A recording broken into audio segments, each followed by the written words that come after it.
Yesus berkata dalam Matius 7 ayat 7 sampai 8 sebagai berikut. Mintalah, maka akan diberikan kepadamu. Carilah, maka kamu akan memperoleh. Ketoklah, maka pintu akan dibukakan bagimu. Karena setiap orang yang meminta menerima, dan setiap orang yang mencari akan mendapat, dan setiap orang yang mengetok baginya pintu dibukakan. Sahabat semua, janganlah kamu pernah menyerah. Terus bertahan hingga kamu mendapatkan jawabannya. Kiranya Allah Tuhan kita memberkati kita semua. Amin. Baiklah, kita berdoa. Kami undang Bapak Ucok Panggabean. Ada Pak Ucok Panggabean? Ya, berdoa ya? Iya, Pak Ucok. Oke, mari kita berdoa teman-teman. Tuhan Allah di surga, Maha Pengasih, Maha Penyayang, Tuhan yang kekal, Maha Mulia, Maha Kudus, namun berkenan kami panggil Bapa kami di surga. Ya Bapa di surga, kami mengucap syukur padamu Tuhan untuk segala berkat yang kau limpahkan pada masing-masing kami dan juga pada grup persaudaraan umat Allah ini Tuhan. Sehingga kami dapat mengadakan lagi belajar bersama lewat Zoom ini Tuhan malam ini. Mohon kemurahan belas kasihan-Mu Bapa agar memberkati kami segenap yang hadir, membukakan hati dan pikiran kami agar kami boleh menerima kebenaran Tuhan. Dan peliharakanlah juga perangkat dan jaringan yang kami gunakan Tuhan, agar acara ini boleh berjalan dengan baik. Pimpin Saudara Tigor yang akan membawakan materi dan Saudara Iman Silarahi yang akan menjadi pemandu Tuhan. Bahkan kami segenap yang hadir di sini Tuhan. Terima kasih Tuhan kami, Raja kami. Mohon ampun dosa kami begitu banyak. Kami sampaikan doa ini ya Tuhan di dalam nama Isa Al-Masih, Juru Syafaat kami. Amin. Amin. Sebuah lagu pujian berjudul Adakah Yesus Lindung Aku yang dinyanyikan oleh Tabernacle Vokal Group Perguruan Advent Jakarta akan kita dengarkan bersama pada saat ini.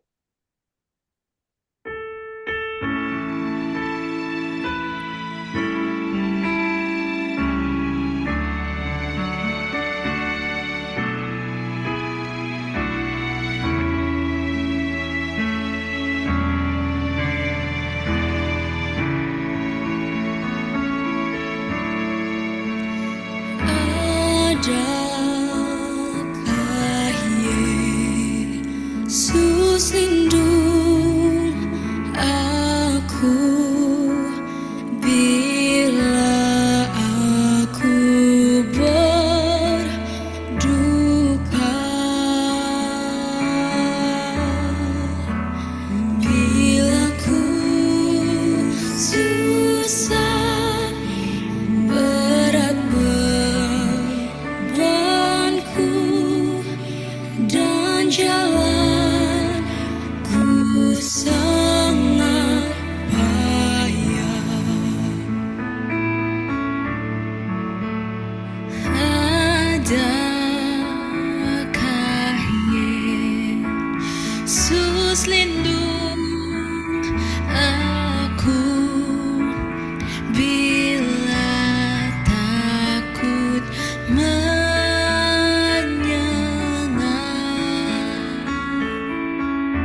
Yesus lindung aku bila hatiku hancur. Dengan kekasih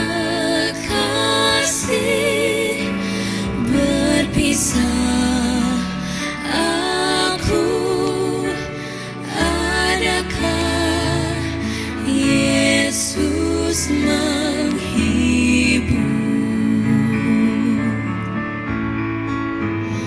Oh ya, ku tahu Yesus lindung, Ia rasa susahku. Bila ku letih dan murung, aku tahu Yesus lindung aku.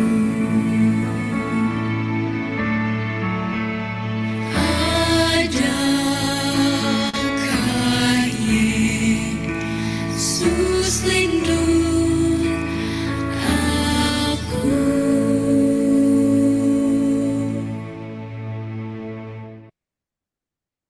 Amin. Amin. Amin. Amin.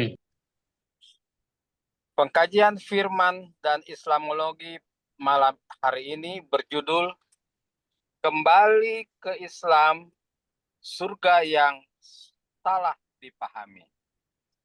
Sebuah ulasan terkait tujuan akhir atau upah bagi mereka yang mendapatkan anugerah Allah berupa keselamatan dan menjadi penghuni surga. Untuk selengkapnya, mari kita sediakan waktu dan tempat kepada Saudara Mustaqim untuk memaparkannya. Waktu dan layar kami persilahkan. Baik, terima kasih Mas Iman atas kesempatannya. Jadi Mustaqim itu adalah nama saya di sosial media. Tapi saya sudah lama tidak bermain di sosial media. Hanya memiliki sejarah yang menarik. Karena dengan nama Mustaqim, teman-teman mengira atau menganggap saya sudah mualaf. Tapi ternyata saya lebih mualaf dari mereka. Mengapa? Nah, ini ada ceritanya ya. Jadi salah satu kebanggaan, Mustaqim itu artinya lurus. Jadi Tigor itu bahasa Batak artinya lurus. Jadi MTHP itu martahan, T-nya Tigor, hanya Hamonangan, P-nya Panggabean. Jadi bukan Mustaqim Master Teologi and Filosofi ya. Jadi hanya untuk menarik aja. Dan saya sangat bangga karena nama Tigor Mustaqim itu setiap hari dibawakan dalam doa ya. Sebanyak 17 kali. Jadi dalam sholat itu 3 kali paling sedikit ya. Ditambah zikir, jadi 3 kali 5 jadi 15. Tambah zikir bisa 17 jadinya. Jadi itulah ceritanya kenapa saya pakai nama Mustaqim. Baik, saya membawa tema kembali ke Islam dengan topik surga yang salah dipahami ya. Tapi saya selalu membagikan keilmuan atau motivasi yang bisa menambah pengetahuan kita agar kita semakin pintar dan semakin rendah hati tentunya ya. Saya akan mencoba berbagi bagaimana pengalaman saya dari masa COVID hingga sekarang. Saya belajar mengenai Islam dan mengumpulkan data-data tersebut Sehingga setiap dalam diskusi, saya selalu bisa memberikan jawaban. Jadi Pak Pahar juga pasti heran ya, kok Tigor bisa memberikan jawaban, baik dari yang untuk umat Islam, baik juga umat Kristen. Tapi saya berusaha memberikan jawaban bukan untuk menghina ya, bukan untuk menjelek-jelekan, tapi kita memakai kebenaran sebagai sesuatu yang sebenar-benarnya. Baik, saya akan bagikan bagaimana kita menjadi pintar menggunakan smartphone ya.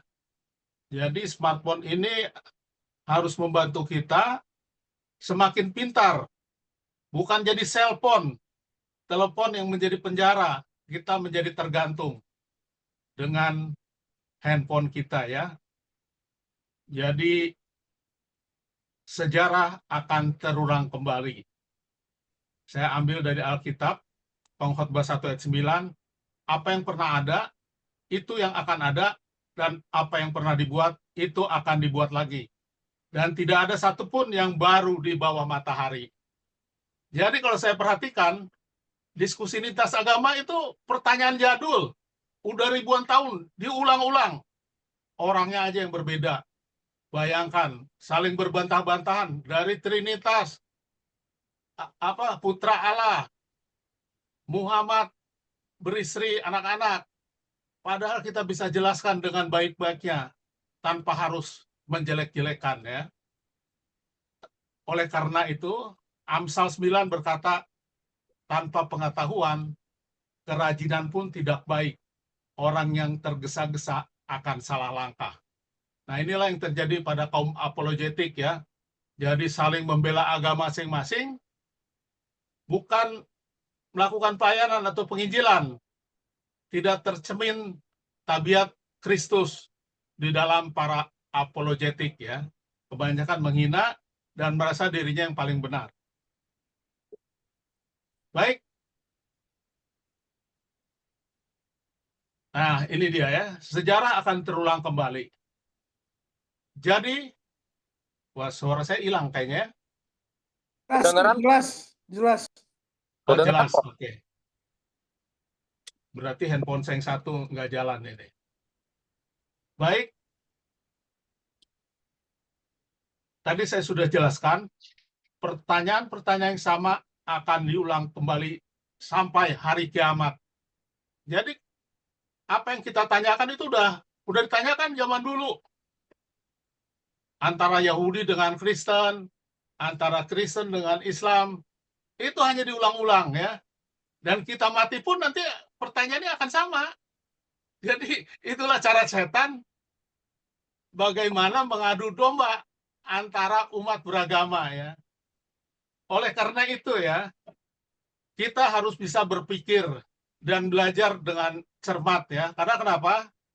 Karena kemampuan berpikir kita terbatas.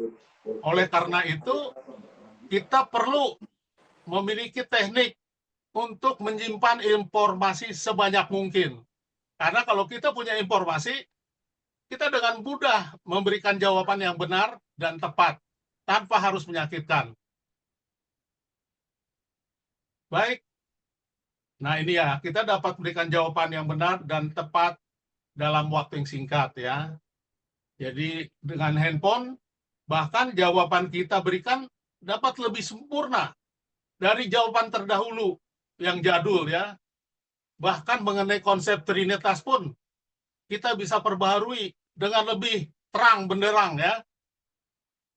Karena kita mempunyai informasi yang tertata dengan baik ya. Karena sampai sekarang pun konsep Trinitas, jangankan Muslim, orang Kristen aja banyak yang nggak paham. Jadi hanya sebuah dogma.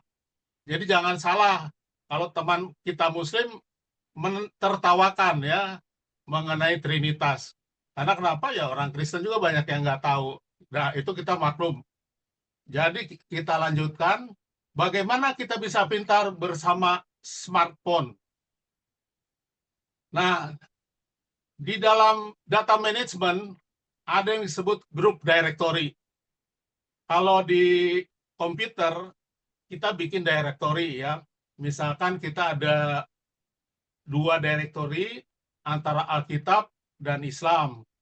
Kemudian kita pilih lagi. Dalam Alkitab ada Anak Allah, ada Daniel, Wahyu, sejarah gereja, Trinitas, dan lain-lain ya. Kemudian mengenai Islam, kita ada directory terkait agama sempurna, dosa turunan, Quran dan hadis, sejarah Jumat, dan Trinitas, dan lainnya ya. Jadi ini pertanyaan-pertanyaan yang sering dipermasalahkan ya. Jadi kita simpan datanya di directory. Nah ini saya buat tulisannya ya, kalau Islam sejarah Quran, Trinitas, kematian Isa, makanan haram, agama sempurna, kiamat, Alkitab palsu, dan lain-lainnya ya.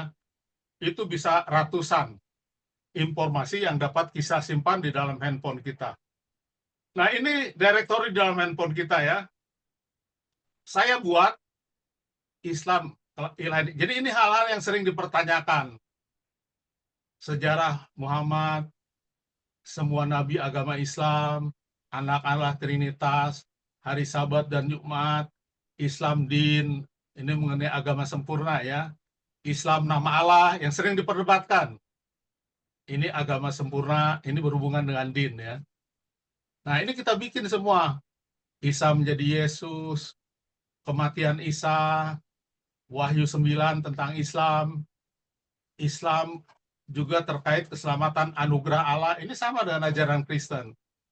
Allah YHWH, siksa kubur, khutbah akhir, ini khutbah akhir itu khutbah terakhir Nabi Muhammad ya. Dan banyak kita bikin ya. Jadi directory ini kita buat, jadi setiap ada catatan dari satu diskusi, kita simpan di directory ini. Atau kita bikin catatan. Jadi nanti kalau kita mau mencari subjek tertentu, misalkan mengenai kematian Isa, kita tinggal ketik aja search kematian Isa. Nanti langsung dapat kematian Isa. Nanti isinya tinggal kita lihat. Nah, gimana cara bikin directory? Jadi bikin directory itu di WhatsApp ya. Saat kita buka WhatsApp, ini kita ketik tanda plus. Dengan ngetik tanda plus ini, kita akan dapat menu membuat new group. Nah, untuk membuat new group, ini paling sedikit harus ada 2 WhatsApp. Jadi kalau HP-nya 1, mesti pinjam sama teman. Jadi harus ada 2 WhatsApp ya, karena satu grup itu mesti ada 2 orang. Nah, waktu kita new group, nanti diminta add member. Nanti kita tinggal pilih 2 orang. Jadi nama kita sendiri atau 1 orang ya. Karena hanya 2. Jadi admin sama teman kita. Lalu hasilnya adalah, misalkan saya masukkan Tigor. Jadi udah nambah Tigor 2, dan saya masukkan rumah kita bersama. Jadi di sini ada 3. Saya bikin ini sebagai backup ya, karena kadang-kadang HP kita rusak. Nah, baru kita ketik nama grupnya ya, misalkan mengenai Islam terkait Nur Muhammad. Nah, ini udah jadi. Jadi ini selesai. Grup itu isinya 3 member. Nah, semua item-item tadi yang terkait dengan permasalahan yang sering didiskusikan, kita masukkan di dalam grup itu ya. Jadi bukan hanya soal agama, soal tempat-tempat liburan, resort murah, restoran di setiap kota. Jadi kalau kita pergi ke satu tempat, kita tinggal search aja.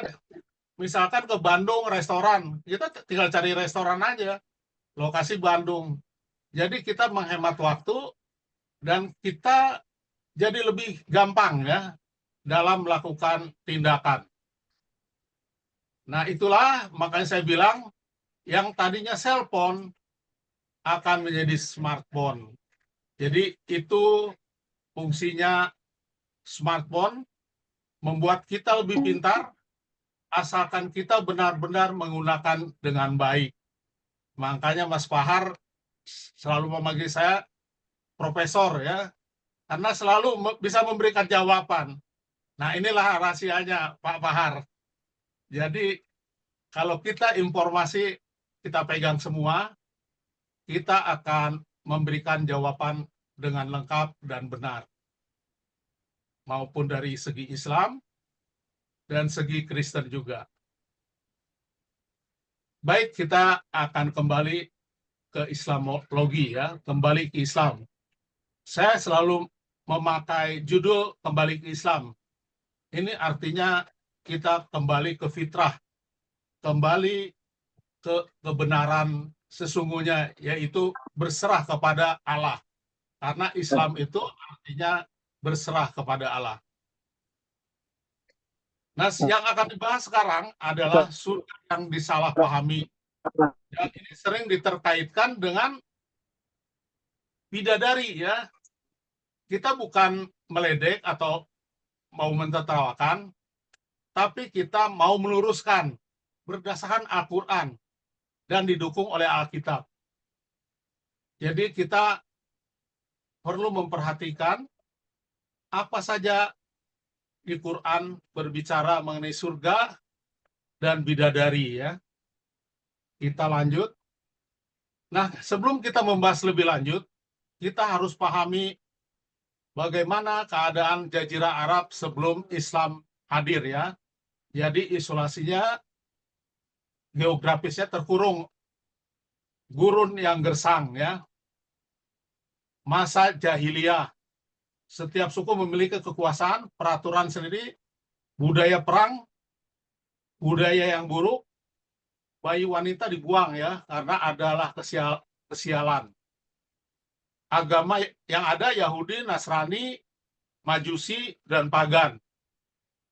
Kondisi dunia saat itu ada dalam kondisi perang terpanjang sepanjang masa selama 7 abad antara Persia dan Romawi ya. Dan saat masa kegelapan di Eropa, di sini kekristenan dalam kondisi terpuruk dalam sejarah kekristenan. Akibat perang 7 abad, kekaisaran lumpuh ya. Jadi kedua-dua negara itu ya jadi hancur sendiri gitu, lemah.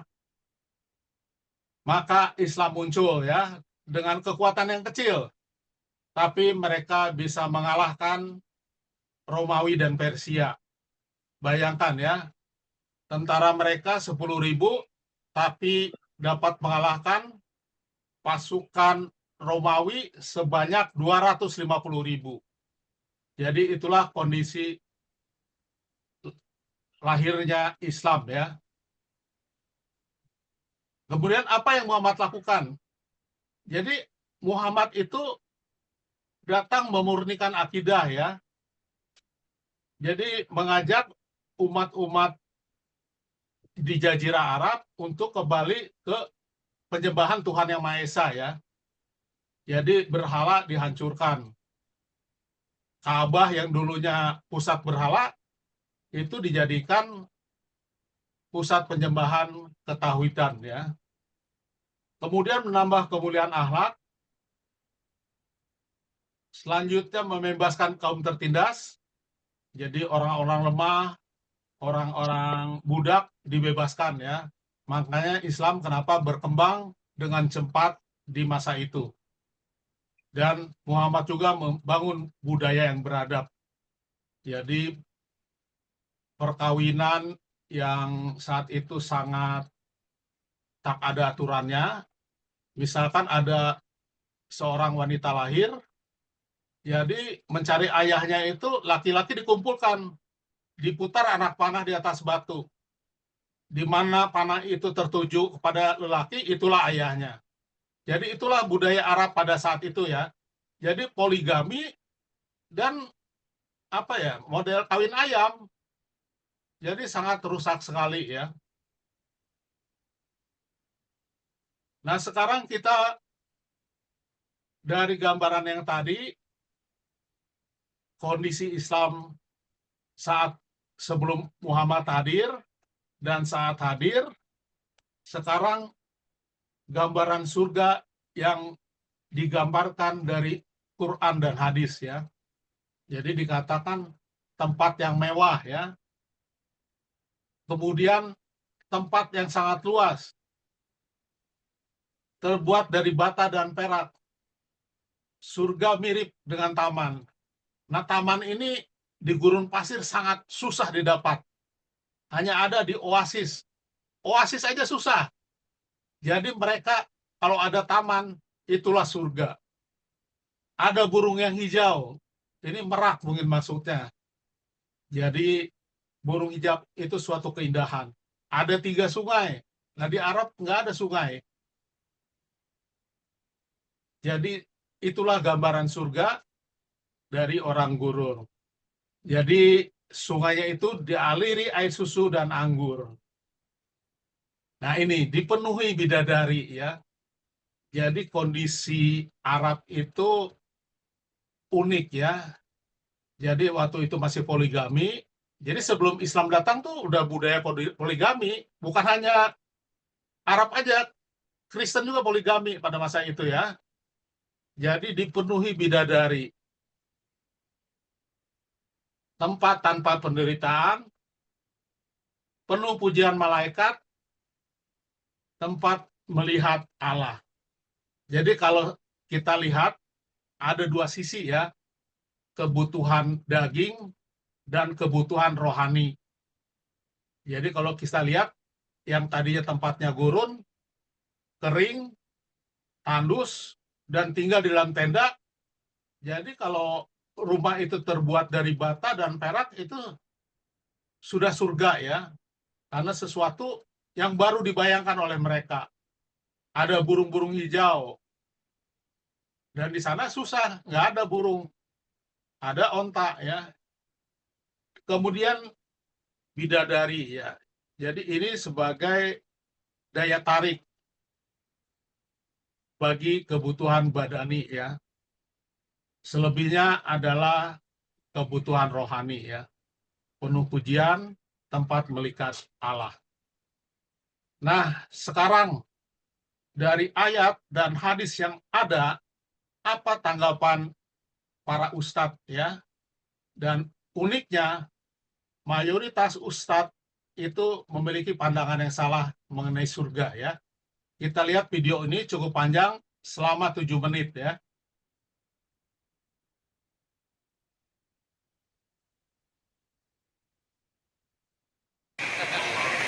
Di surga standar ada pelayan surga namanya wildanun mukhalladun. Kalau laki-laki dilayani oleh bidadari surga, yang cantiknya, ya jangan bayangkan dulu istri masing-masing. Jauh, jauh, jauh. Ada yang seperti berlian. Jadi begitu kemudian menatapnya, cahaya berkilauan. Masya Allah. Bapak ibu lihat istri masing-masing, tembaga. Minimal masih ada pancarannya. Ada yang seperti mutiara, lu'lu' wal marjan. Ada berlian yang jarang didapatkan.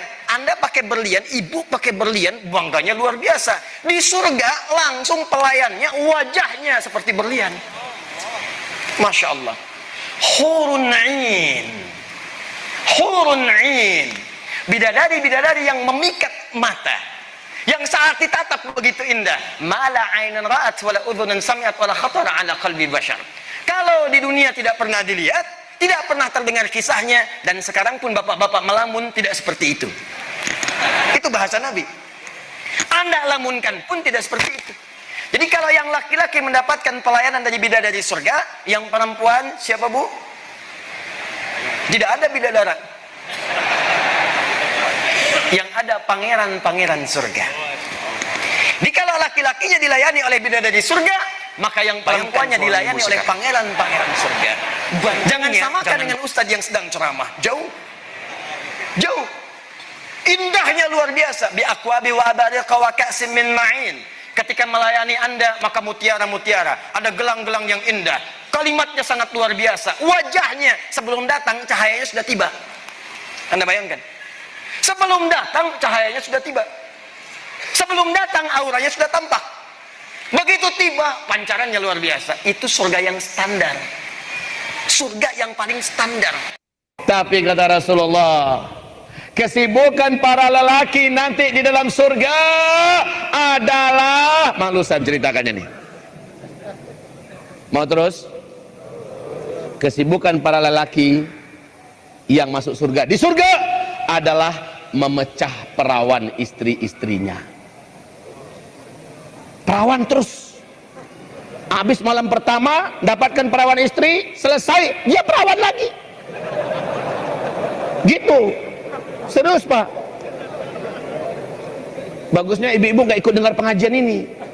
Ini khusus bapak-bapak. Kata Rasulullah, maaf ini hadisnya sahih, tolong baca nanti dalam kitab Tamasya ke Surga oleh Syekh Ibnul Qayyim Al-Jauziyah. Judul aslinya adalah Hadil Arwah ila Biladil Afrah. Rasul berkata, maaf, zakar laki-laki ketika dia berdiri karena syahwat selama 70 tahun berdirinya. Yes. Lah kalau sekarang 1 jam sudah klepak-klepak. Yes. Salah satu nikmat yang ada dalam surga adalah pesta seks. Minta maaf, karena inilah yang kita tahan-tahan di dunia. Inilah yang kita tahan-tahan di dunia. Dan kenikmatan terbesar yang diberikan Allah Subhanahu wa ta'ala di surga adalah pesta seks. Kenapa? Karena ini yang disuruh tahan di dunia oleh laki-laki. Laki-laki disuruh menahannya, lagi musim panas gitu ya. Gitu kan, perempuan ini kuat sebenarnya. Saya tidak setuju kalau dibilang perempuan lemah. Laki-laki kalau naik pesawat itu pakai jaket. Perempuan kalau naik pesawat itu pakai tank top. Masya Allah kuatnya. Masya Allah kuatnya. Kalau lagi dingin mereka pakai pakaian seksi. Masya Allah. Kita ini pakai jaket, pakai apa segala macam. Mereka ini kuat. Nah ini yang kita disuruh sama Rasulullah, disuruh sama agama untuk menundukkan pandangan di dunia. Kenapa disuruh menundukkan pandangan di dunia? Kenapa Allah siapkan seks di surga? Karena inilah yang selama di dunia kita tahan-tahan. Sungguh penghuni surga itu fi syugulin fakihun. Mereka sibuk bersama dengan istri mereka. Mereka sibuk dengan pasangan mereka. Mereka sibuk di atas dipan-dipan mereka. Lahum fiha fakiyatu walahum mayaddaun. Mereka sibuk menikmati apa yang telah Allah sediakan kepada mereka. Sementara engkau menikmati kenikmatan Allah Subhanahu wa ta'ala yang disebutkan tadi dalam kesibukan pekerjaanmu untuk menikmati semuanya, Allah bertanya kepadamu, gimana? Mau pindah enggak? Oh enggak mungkin ya Allah, di sini udah enak banget. Mau kesibukan yang lain gak? Gak usah ya Allah, ini udah enak banget. Kata Allah, kalau mau ku pindahin yang lebih enak lagi. Kalau mau ku kasih yang lebih enak lagi. Karena tingkatannya akan bertambah terus. Maka orang ini yang mengatakan, oh inilah ayat yang Allah katakan, mustaqarra wa muqama. Bisa jadi tempat kita permanen, tapi bisa jadi itu cuma temporary. Temporary-nya gimana? Temporary-nya karena Allah menyediakan yang lebih baik lagi. Lebih baik lagi. Dan lebih baik lagi. Jadi kalau ditanyakan apakah akan ada kesibukan, ada kesibukannya. Sibuk bersenang-senang, sibuk menikmati apa yang dihidangkan Allah Subhanahu wa ta'ala. Sibuk tapi tidak ada capeknya. Tidak ada capek, tidak ada bosannya. Dzalika ashabul jannah, untuk para penghuni surga. Ini 70 bidadari selain istrinya yang ada di dunia, andai kata istrinya juga penduduk surga. Jadi di sini ada hiburan buat bapak-bapak yang ngebet poligami tapi belum bisa poligami. Jadi ibu-ibu yang tidak mau menerima poligami. Andai kata ibu di dunia nggak dipoligami, di surga ibu pasti dipoligami oleh suami ibu sendiri. Ibu terima ataukah tidak? Di antara penduduk surga 70 istrinya jemaah. Bidadarinya 70 diberikan oleh Allah.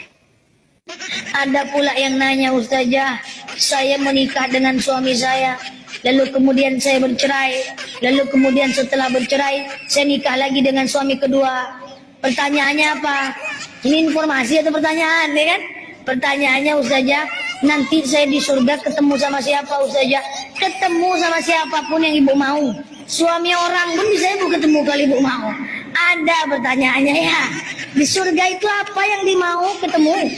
Jangankan suami ibu dua-dua, suami orang pun ketemu. Kasih tak sampai ketemu di surga. Surga.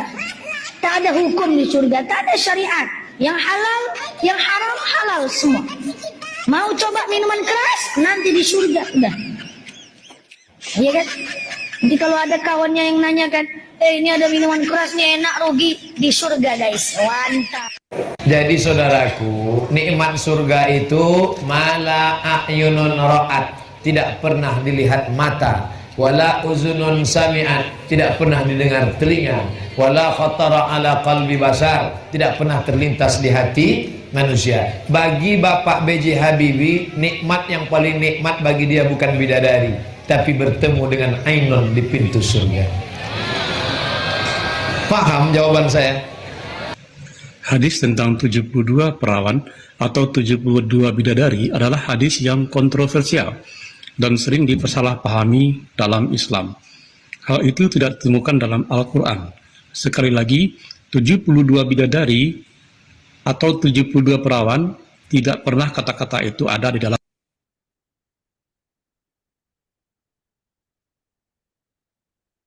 Al-Quran. Silakan Anda cari sampai puluhan tahun pun tidak akan ketemu, sampai akhir zaman tidak akan ketemu.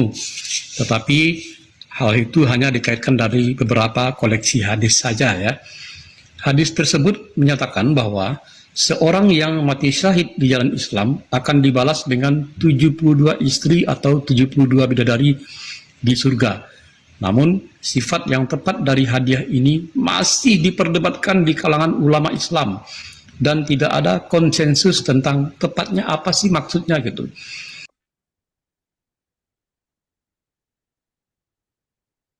Jadi demikian ya mengenai surga dalam pandangan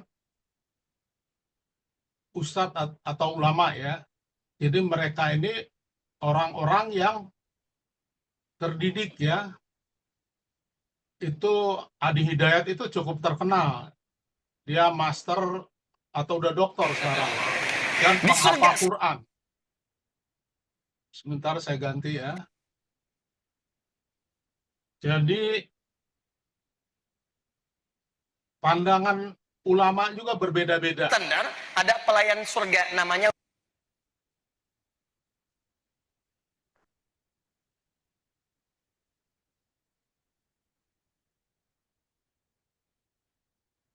Jadi mereka memiliki pandangan yang berbeda-beda ya. Nah kalau kita lihat yang terakhir itu Pak siapa Ustadz saya lupa ya. Tapi dia dengan tegas mengatakan walaupun ada bidadari tapi ada sesuatu yang tidak pernah dirasakan ya. Tidak pernah didengar oleh telinga, dilihat oleh mata, dan dibayangkan oleh pikiran manusia. Jadi itu lebih mendekati kepada pengetahuan orang Kristen ya. Baik, kita lihat surga dalam Quran ya. Oh ya, tadi kan ada penjelasan bahwa itu hadis masih dipermasalahkan ya, tapi saya tidak mendapatkan wajah orangnya, jadi sangat sedikit yang mempersalahkan masalah bidadari ya dalam ajaran Islam. Coba kita bahas terkait surga di dalam Quran ya. Yang paling lengkap itu ada di surat Ar-Rahman ya. Jadi ini Quran surat 55, tapi urutan turunnya ini di nomor 97. Jadi susunan Al-Quran dengan susunan turunnya itu berbeda ya. Jadi ada listnya. Nah kalau kita lihat, isinya itu memang mengenai pepohonan, buah-buahan, mata air yang mengalir, buah-buahan yang berpasangan. Nah itulah surga ya. Jadi ini kondisi yang sangat jauh berbeda dengan kondisi gurun di Arab ya. Kalau orang Indonesia, ini udah biasa ya. Apalagi masih hutan rimba. Sungainya banyak. Jadi bukan kayak begini surga menurut orang Nusantara ya. Nah, di surat Ar-Rahman ini disebutkan di situ ada bidadari yang sopan, ya, tidak pernah disentuh manusia. Nah, ini dibahas mengenai bidadari, ya. Demikian juga ada sungai. Jadi buah, bidadari, dan sungai, ya, yang barang-barang yang sangat sulit ditemukan di gurun, ya. Jadi sama, ini dalam Ar-Rahman ini isinya 3 hal di atas. Tapi di sini tidak disebutkan berapa jatah per orang, ya. Tapi di sana ada bidadari. Itu Ar-Rahman, ya. Jadi urutan 97. Nah, di urutan 96 dalam surat Muhammad nomor 15, ya. Jadi surga itu diumpamakan sebuah taman yang dijanjikan kepada orang-orang yang takwa. Di sana ada sungai, airnya tidak payau, sungainya air susu, tidak berubah rasanya, sungai-sungainya kamar, jadi anggur tapi tidak memabukkan, ya rasanya lezat. Ada sungai madu, di dalamnya mereka memperoleh segala macam buah-buahan. Nah, inilah surga, ya, yang diumpamakan. Dan itu diberikan kepada orang-orang yang takwa, ya. Tapi orang-orang yang tidak takwa akan dikirim ke neraka dan diberi minuman dengan air yang mendidih sehingga ususnya terpotong-potong. Ini perumpamaan surga dan neraka, ya. Kita lihat lagi. Ini surat 36 Ar-Ra'd nomor 35. Ini urutan turunnya 96. Jadi sama dengan yang barusan. Jadi ini pun masih bicara perumpamaan surga. Kita lanjut lagi. Nah, yang tadi Quran surat Ar-Rahman, ya, yang mengenai ada bidadari, ada buah, ada sungai. Dia turunnya tadi di urutan ke-97. Hanya tidak disebut ini perumpamaan. Sebenarnya kalau kita merujuk kepada surat sebelumnya, ini adalah perumpamaan juga, ya. Kenapa perumpamaan? Ini didukung dengan surat Quran lainnya, ya. Ini ada di As-Sajdah, ya, 17. Ini urutan 75. Dikatakan tidak seorang pun mengetahui apa yang disembunyikan untuk mereka berupa bermacam nikmat yang menyenangkan hati, ya. Jadi tidak seorang pun mengetahui. Jadi ini di awal udah dibilang. Jadi itu emang perumpamaan gitu. Jadi kemudian di hadis juga ada, ya. Ini ketika Nabi mengucapkan bahwa itu perumpamaan, dan itu ditulis juga di dalam ayat yang tadi, ya. Tapi ini ditulis dalam hadis sahih, ya. Demikian juga di hadis Rasul HR Muslim, ya. Di dalam surga ada sesuatu yang belum pernah dilihat mata, belum pernah didengar telinga, dan tidak pernah terlintas di benak manusia, ya.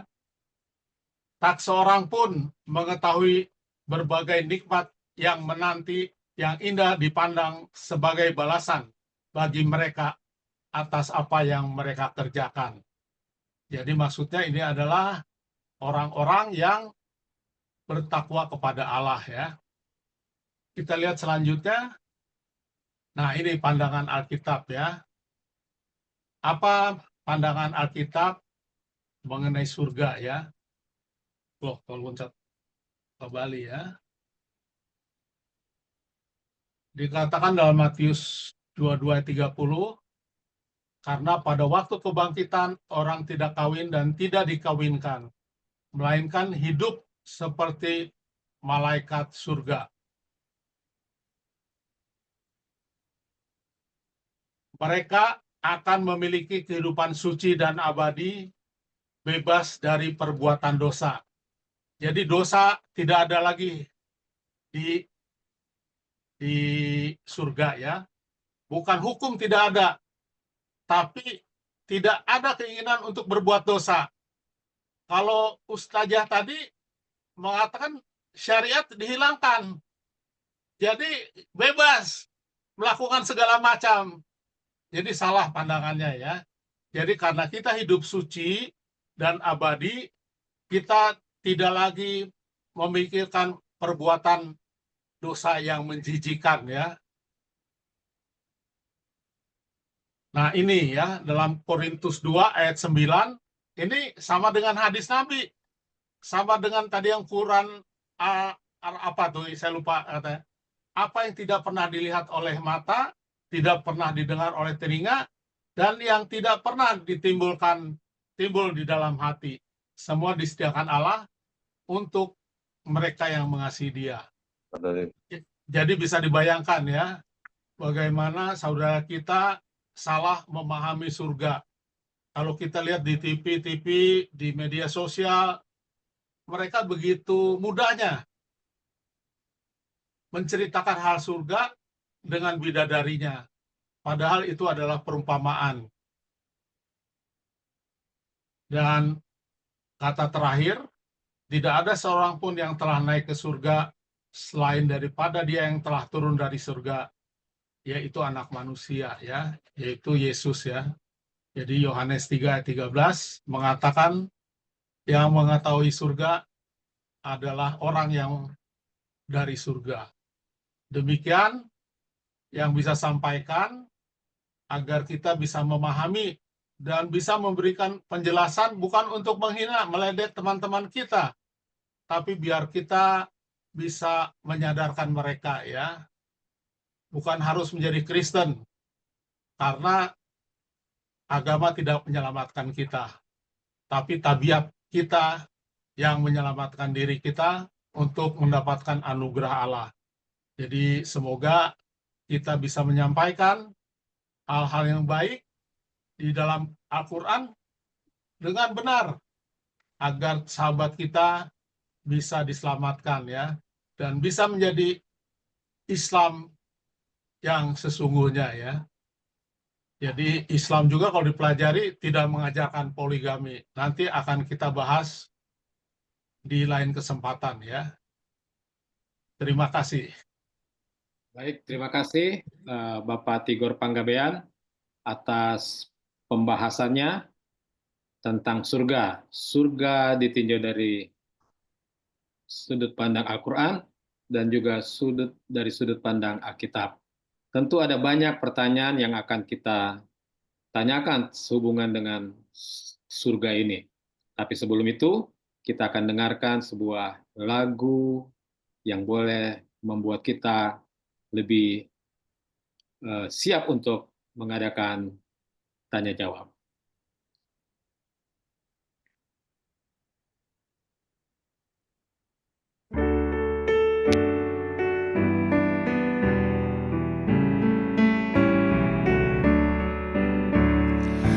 Bersuka sebab Bapa kita dalam Alkitab nyata kasih-Nya, kebenaran terdapat di situ, dan hal Yesus yang mengasihiku. Ku bersuka sebab Yesus kasih aku. Ku bersuka sebab Yesus kasih kepadaku.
kasih kepada nyanyian tersebut yang dibawakan oleh anak-anak muda bidadari dari planet bumi. Baik, Bapak Ibu Saudara-saudari sekalian, kita boleh mulai dengan pertanyaan-pertanyaan atau tanggapan pernyataan yang mungkin bisa membuat kita semua semakin lebih tercerahkan tentang surga. Atau kalau segan untuk bertanya, boleh sampaikan melalui ruang chat. Chatroom.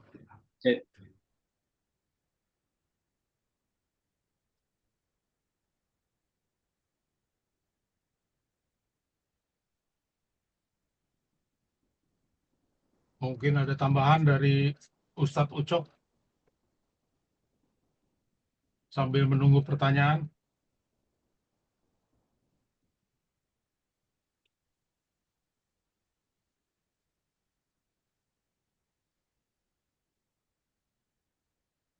Jadi mungkin lengkap ya penjelasan saya. Tapi itu ya, pada kenyataan ya, kalau kita lihat di YouTube, sedikit sekali Ustadz yang menyanggah kondisi surga dengan ayat itu sesuatu yang tidak pernah dibayangkan ya. Tapi kalau membahas dengan unsur kenikmatan, bidadari, itu sangat banyak ya.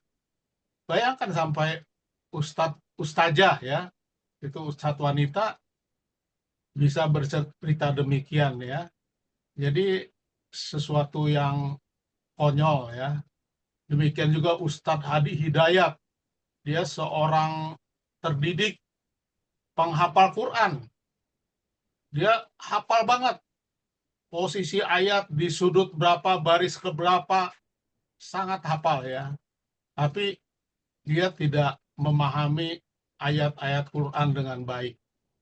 Bagaimana satu ayat bisa mempengaruhi banyak ayat. Jadi yang tadinya perumpamaan, tapi tidak dibaca, akhirnya itu seakan-akan fakta ya, fakta di surga. Jadi puji Tuhan, kita yang sudah belajar Alkitab, jadi kita bisa lebih paham untuk menyampaikan kebenaran yang ada di dalam Quran ya, bukan untuk mengkristenkan umat Islam ya, jadi menyampaikan Injil kebenaran yang ada di dalam Quran. Kalau soal kekristenan itu pekerjaan Roh Kudus ya, jadi kita tidak bisa memaksa orang untuk masuk Kristen ya, atau mempengaruhi juga sebenarnya. Tapi kita bisa menyampaikan Injil kebenaran yang di dalam Quran sesuai dengan Injil kebenaran Alkitab ya, walaupun memang kadang ada pertentangan. Ya itu adalah sesuatu yang jangan kita perdebatkan karena emang udah nggak bisa dipertemukan. Itu hanya kerjaan Roh Kudus. Pak Arjono gimana? Ada bertanya? Saya dari tadi memikirkan kok laki-laki hebat betul ini ya di surga itu ya. Semua yang dimimpi-mimpikan itu terjadi di sana. Tuhan kok sampai hal-hal urusan seks saja diberi begitu ya. Dan semuanya berat kayaknya sama laki-laki. Laki-laki yang mendapat kenikmatan luar biasa. Tapi bagaimana perempuan mendapatkan kenikmatan yang seimbang dengan laki-laki itu ya? Nah, ini hanya logika yang pemikiran manusia yang dangkal lah, seperti saya ini. Iya. Heran lah, begitulah saya berpikir gitu ya. Kalau dibandingkan dengan Alkitab, apa yang begitu, tidak pernah disinggung mengenai ya sampai memecahkan keperawanan istri dan lain. Bagaimana Pak Tiko? Baik, jadi ini ada jawabannya ya. Jadi ini pun hasil saya mengumpulkan data, menggunakan smartphone, mengolah data, akhirnya saya bisa memahami kenapa muncul ayat-ayat tersebut. Atau hadis ya, sebenarnya dalam ayat nggak ada itu ya, ayat Quran. Jadi dalam hadis, Ya, semua dalam jadi kita harus memahami kondisi Jazirah Arab pada saat itu.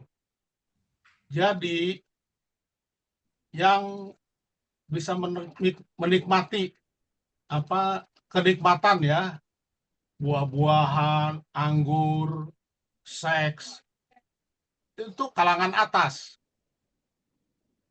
Walaupun mereka kumpul kebo, tapi kumpul kebonya golongan tertentu. Jadi kelompok-kelompok mereka saja. Kalau budak, mereka tetap disisihkan. Jadi kenapa Islam sangat cepat berkembang? Jadi dengan hadis-hadis yang ada itu, dengan memberikan gambaran surga yang penuh bidadari, seorang syahid akan dilayani oleh 70 bidadari, itu menyebabkan seorang budak menjadi sangat luar biasa. Mereka menjadi berani mati, menjadi pasukan yang sangat dahsyat. Bayangkan aja ya, 10.000 pasukan bisa mengalahkan 250.000 pasukan. Kenapa kalah? Karena mereka itu berani mati. Jadi orang Romawi gentar jadinya.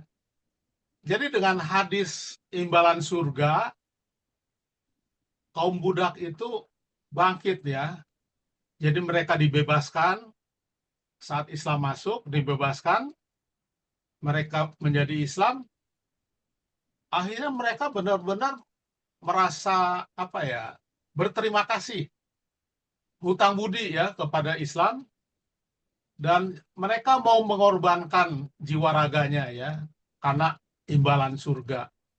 Dan itu banyak ceritanya ya. Jadi budaya Arab ini bukan budaya tulisan, jadi budaya bercerita. Jadi mereka itu pintar bercerita ya. Makanya di Baghdad itu ada kisah 1001 malam ya.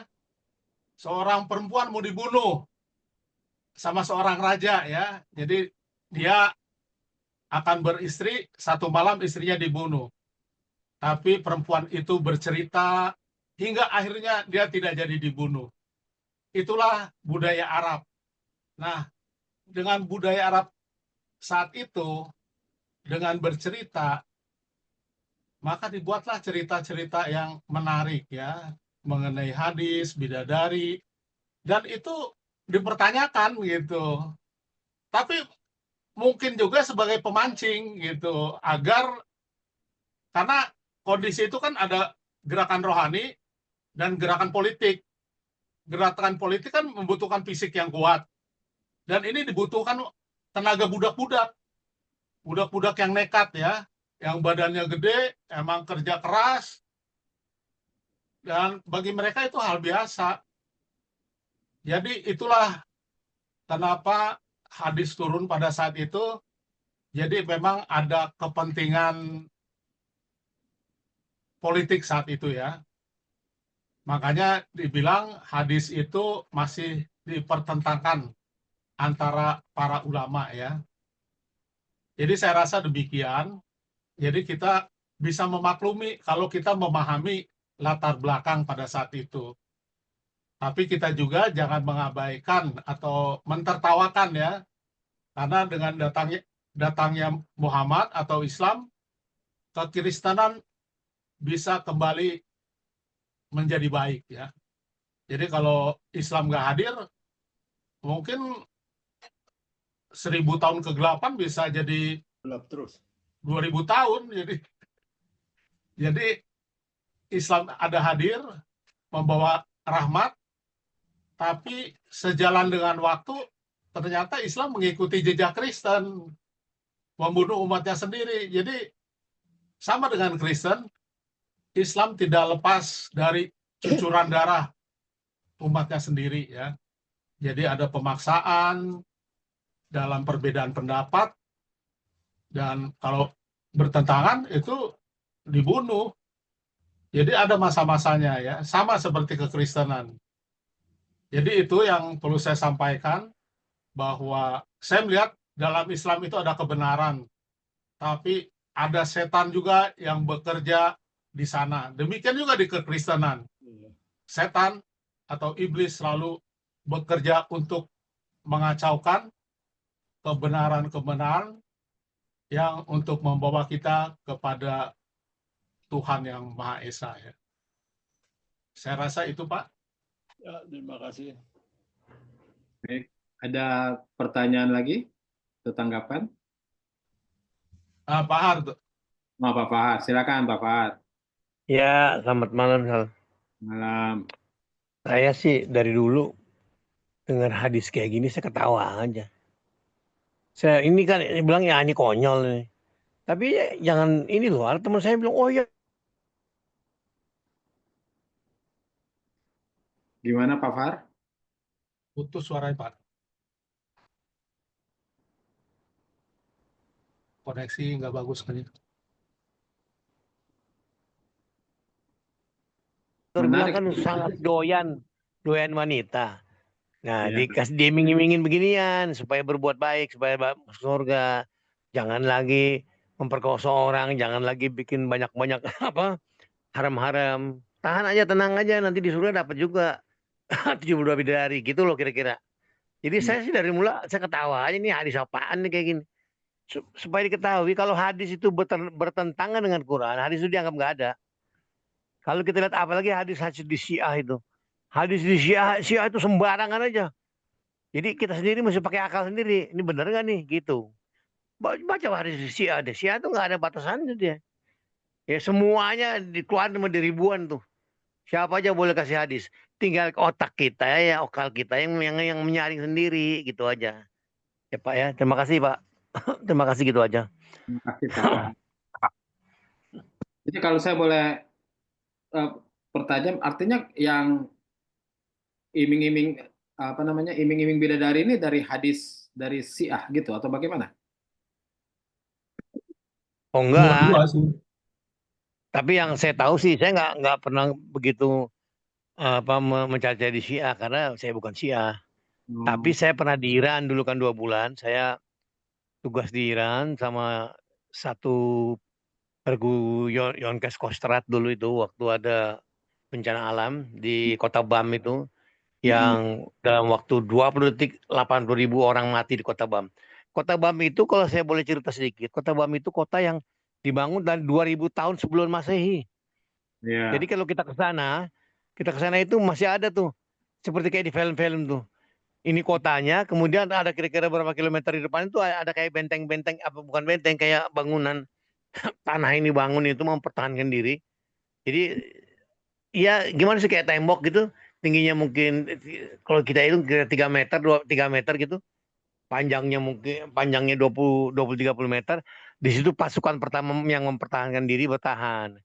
Nah, makanya kalau mereka ada yang luka, bantuan lagi dari yang belakang gitu loh kira-kira. Nah, di situ di kota Bam itu kita tuh selalu berdiskusi dengan orang-orang Syiah. Dengan ada mutarjimnya, mutarjim penterjemahnya. Ya jadi mereka ini sekali. Mereka emang, saya kira mereka emang pintar-pintar tuh orang Syiah tuh. Bayangin aja, di Iran itu tanah sedemikian gersangnya itu, mereka punya kebun jeruk yang wah luar biasa, buahnya luar biasa. Dan dari mana airnya saya tanya? Airnya itu dari selang-selang di bawah tanah itu, sepanjang pohon-pohon itu. Kita diajak, boleh ambil semau-maunya, makan semau-maunya jeruk. Nah itu pengalaman saya. Jadi kalau di antara orang Syiah itu ada yang memang pintar sekali mereka. Ya, cuman mereka ada sedikit mereka percaya kepada 12 imam katanya. Tiap malam tuh kita diskusi 2 bulan tuh sama mereka-mereka.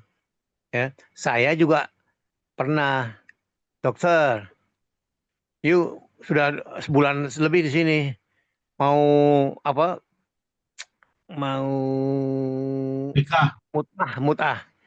Mau mutah nggak? Kita ada janda nih.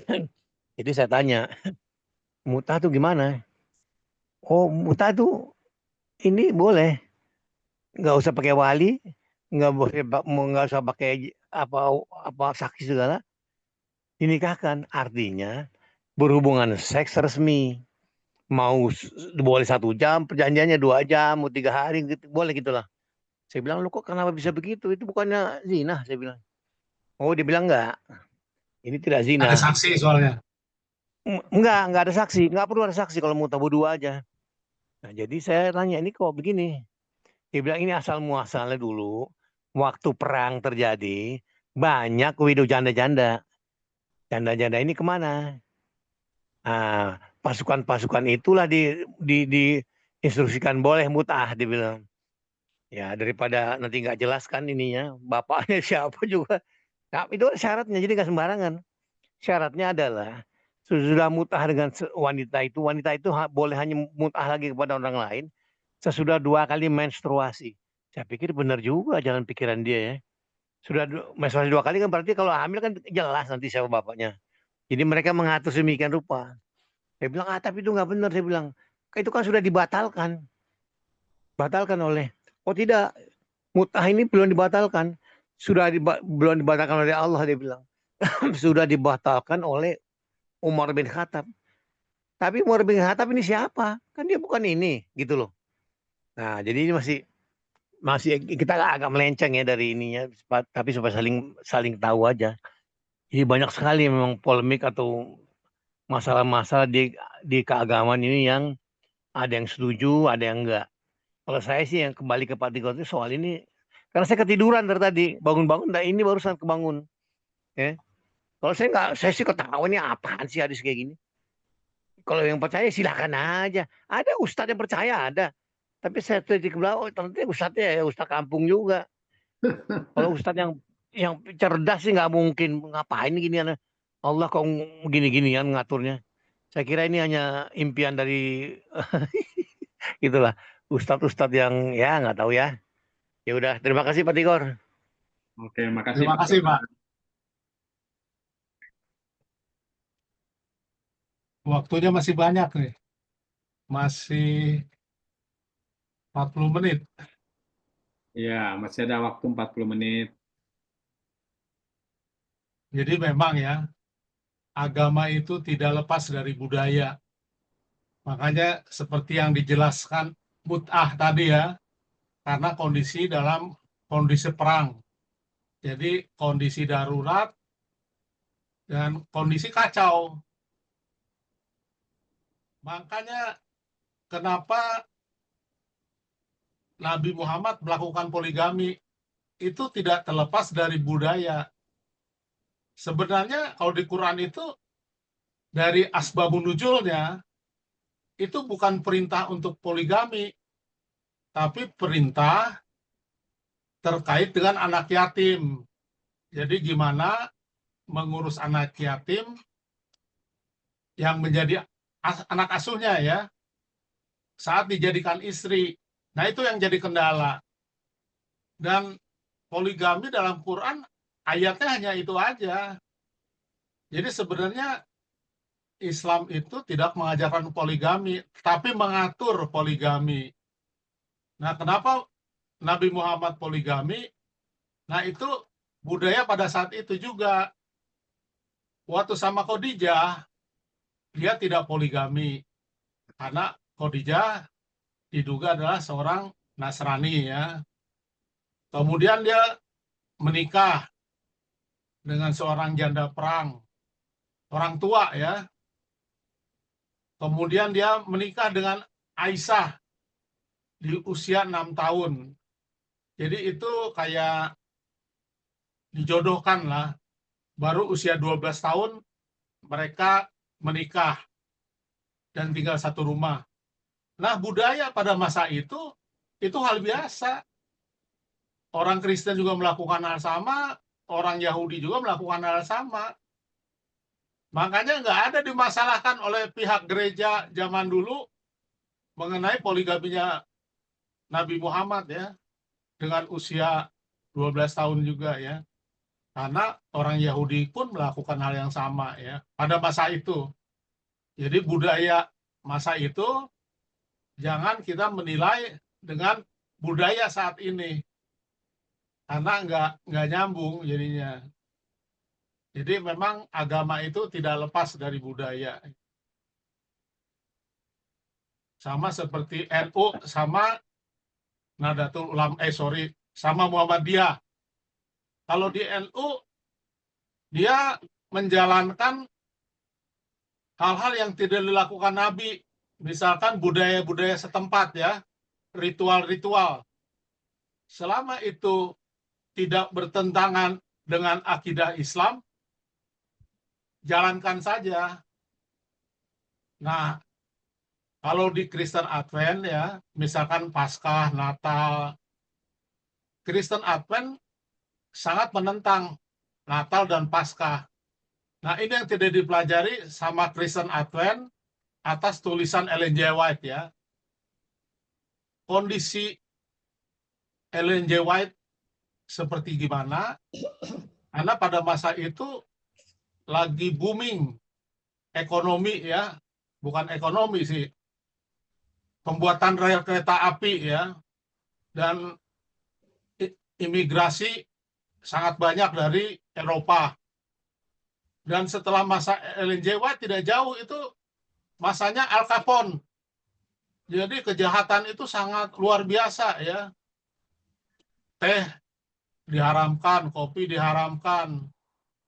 Padahal kalau kita lihat sekarang, teh dan kopi itu obat.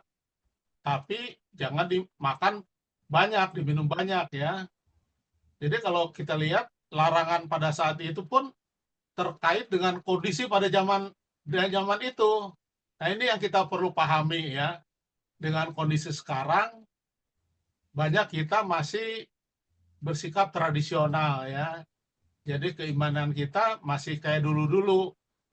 Mengikuti Paskah disalahkan, mengikuti Natal disalahkan. Sebenarnya ibadah hari Minggu pun nggak masalah. Tapi jangan tinggalkan Sabat. Jadi kalau kita mau mengenal mereka nggak apa-apa. Kita belajar Alkitab bersama, diskusi. Bahkan di kantor-kantor kita selalu ikut perayaan Natal gitu, mengambil bagian.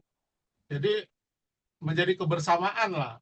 Bukan meninggalkan identitas kita, tapi kita saling mendekatkan diri, bersahabat lah. Jadi bukan masalah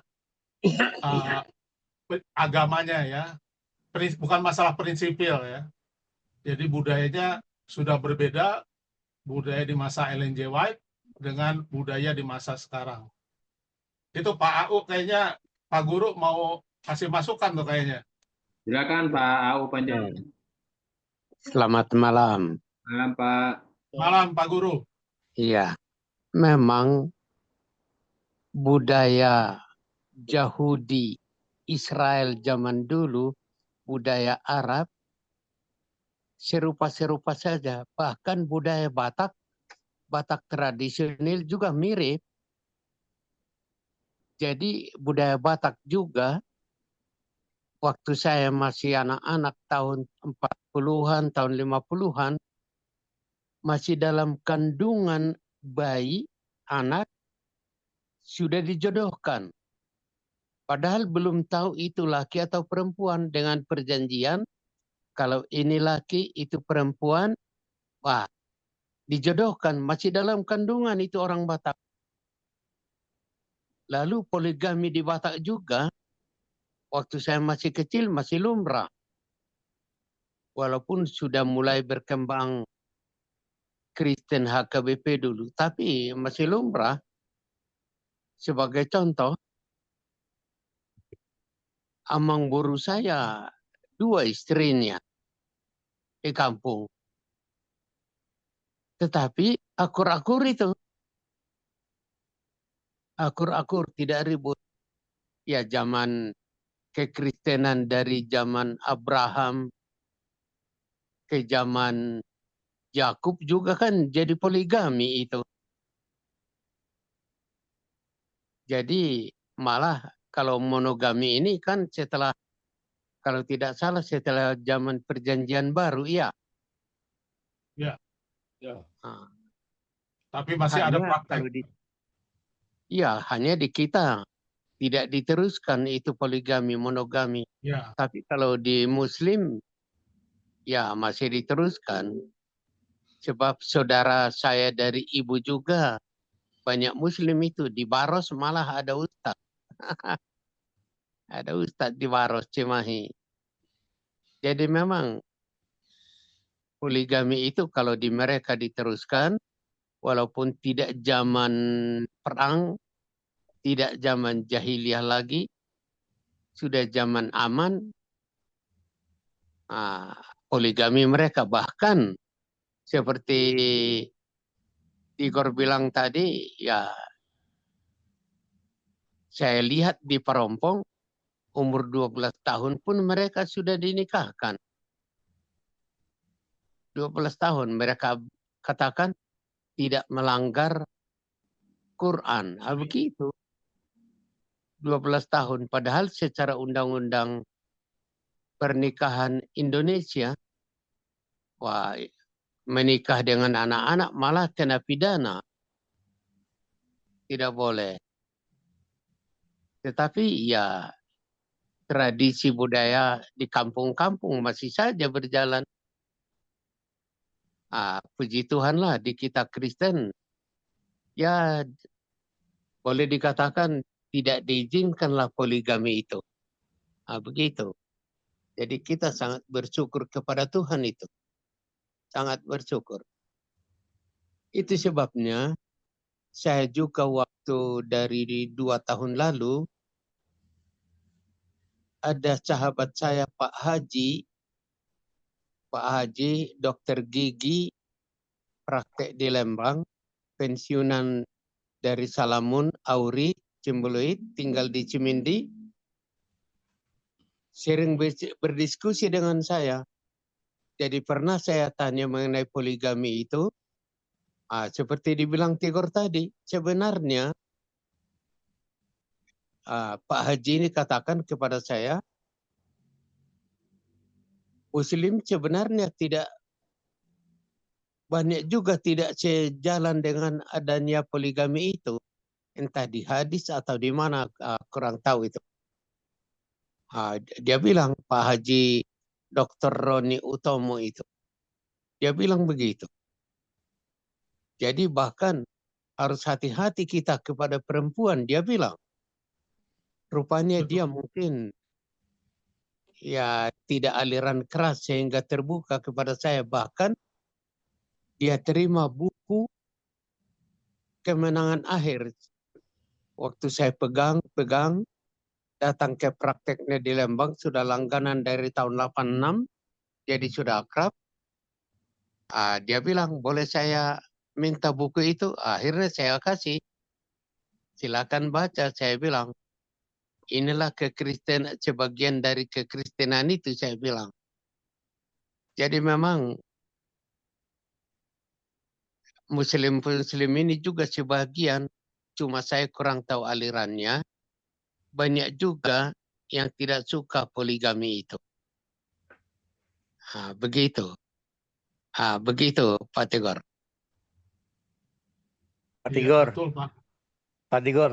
Ya. Sebentar, begini. Sambung lagi yang tadi. Waktu saya di sana itu, saya tanya. Mereka bilang, itu kan saya bilang waktu apa? Itu zaman perang tuh, mutah tuh. Dia balik, dia jawab, Pak dokter, dia bilang, apa sekarang nggak zaman perang? Apa sekarang wanita tidak lebih banyak dari pria? Dia bilang. Kalau ada, katakanlah wanita banyak, disuruh kemana tuh, janda-janda atau disuruh kemana? Untuk itu, dia bilang, Allah mengatur supaya terjadi pernikahan yang resmi. Dia bilang, kalau Pak dokter ini nanya kepada orang Amerika bilang, bagaimana wanita lebih banyak? Oh ya udah zinahi aja, kumpul kebo aja. Kita nggak mau begitu. Mesti jelas siapa anak dari bapak dari anak ini anak. Nah itu dia bilang begitu. Saya pikir ya juga ya. Banyak wanita bukan hanya perang macam apa. Segala macam keadaan bisa wanita lebih banyak. Ya, dan nah kembali lagi pada poligami tadi. Poligami itu tidak memaksa laki-laki. Sebagai dokter saya banyak pasien tuh, ya laki-laki yang berhubungan dia baru orgasme, baru ejakulasi itu sudah bangsa 3-4 jam. Ada yang baru hari ketiga. Laki-laki seperti ini buatan siapa? Buatan Tuhan. Tuhan ngatur. Banyak yang macam udah suaminya bilang indah, udah bapak kawin lagi aja dah. Ada. Jadi nggak bisa, itu tidak buat semua wanita. Mungkin buat Pak Tigor, saya lihat potongannya nggak mau. Buat yang Pak Guru barusan juga potong nggak begitu. Biasanya buat yang orang ototnya langsing-langsing, hormon testosteronnya yang tinggi, itu yang butuh. Teman saya banyak begitu, Pak. Ya, daripada berzina dia nikahi, bertanggung jawab lah. Ya kan kalau kita tanya kepada orang maaf aja kepada orang Amerika dia bilang ya udah zinain aja kebo-kebo kan begitu. Nah mengenai tadi yang dinikahi tadi si anak kecil itu memang betul dikawini dinikahi bukan langsung hubungan seks. Ya si Aisyah juga sudah dia di sana kan waktu itu kan sudah boleh ikut perang boleh dinikahi. Dan itu orang boleh ikut perang di zaman itu lah usia 16 tahun. Jadi Aisyah boleh ditap istilahnya orang udah ini tap ya buat gua nih ya. Dan itu Muhammad tuh mengadakan itu bukan hanya untuk sekedar seks. Karena pada itu banyak sekali pengikut muslim yang anak-anak remaja-remaja, putri-putri. Siapa yang mau ngasih ceramah? Si Umar, siapa? Umar bin Khattab apa si Ali apa siapa yang Ali masih muda. Utsman yang tua-tua, anak-anak kan susah dengarnya. Makanya Muhammad dia lihat, ini boleh nih. Gue nikahin aja supaya dia jadi penyiar agama nanti. Itu di otak dia, ya. Ya otaknya pasti ya perintah dari sono juga, ya. Dan kemudian apa itu? Sekarang aja di sini ada kan Syekh Puji itu. Masih ada banyak di kampung-kampung saya lihat tuh. Bukan berarti dia langsung ini enggak. Cuman di luaran saya paling kadang-kadang saya yang ngomong itu nih orang ini punya otak nggak sih? Ya. Muhammad itu adalah pedofil. Apa sih dia nggak ngerti? Pedofil itu menyukai anak-anak berkali-kali. Korbannya tuh anak-anak itu pedofil. Kalau cuma sekali untuk syiar agama itu bukan pedofil. Ya jadi kalau saya lihat orang Muhammad ini coba di zoom, saya baik-baik aja. Tapi begitu dia sentil, saya balik sentil. Ya kan? Dia nggak ngerti bilang Muhammad pedofil. Apanya yang pedofil? Pedofil itu secara kedokteran itu berulang kali. Anak kecil jadi korban, itu pedofil. Orang itu menyukai anak kecil. Bukan kalau baru sekali kan ada tujuannya gitu loh. Jadi emang Zoom Advent itu saya ikut terus, Pak. Kadang-kadang seperti maki-makian, saya emang nggak apa-apa, saya ketawa-ketawa aja. Yang sononya kurang mulut besar ini segala macam biarin aja. Ya udah Pak, gitu aja Pak, makasih. Baik. Pak. Sedikit pertanyaan ini. Setelah perang Israel Palestina mungkin makin berkembang lagi mungkin poligami ini ya atau bagaimana? Sebab korban-korban perang banyak laki-laki. Bagaimana Pak Tigor? Jadi poligami itu masalah pikiran ya, bukan masalah jumlah wanita lebih banyak dari jumlah pria ya. Jadi poligami memang itu jadi ada kesempatan. Tapi rancangan Tuhan itu bukan poligami ya. Jadi kayak apa yang tadi dibilang Pak Pahar, laki-laki yang testosteronnya tinggi itu sebenarnya bagian dari akibat dosa ya. Jadi munculnya poligami pun sebenarnya bukan rancangan Tuhan, bukan rancangan ilahi. Dan itu pun akibat perang ya. Jadi poligami itu terjadi karena kondisi. Kalau di mana di Gaza, karena kondisi yang paling penting adalah makanan, mereka mungkin nggak memikirkan poligami, mereka lebih memikirkan makanan. Dan mungkin saja terjadi poligami atau hubungan yang di luar di luar pernikahan ya. Kita tidak tahu ya, tapi itulah kemungkinan yang terjadi. Namun secara agama dalam Quran sendiri ya, kan An-Nisa itu mengatakan harus adil. Dan di An-Nisa 129 tidak ada seorang pun yang mampu berlaku adil.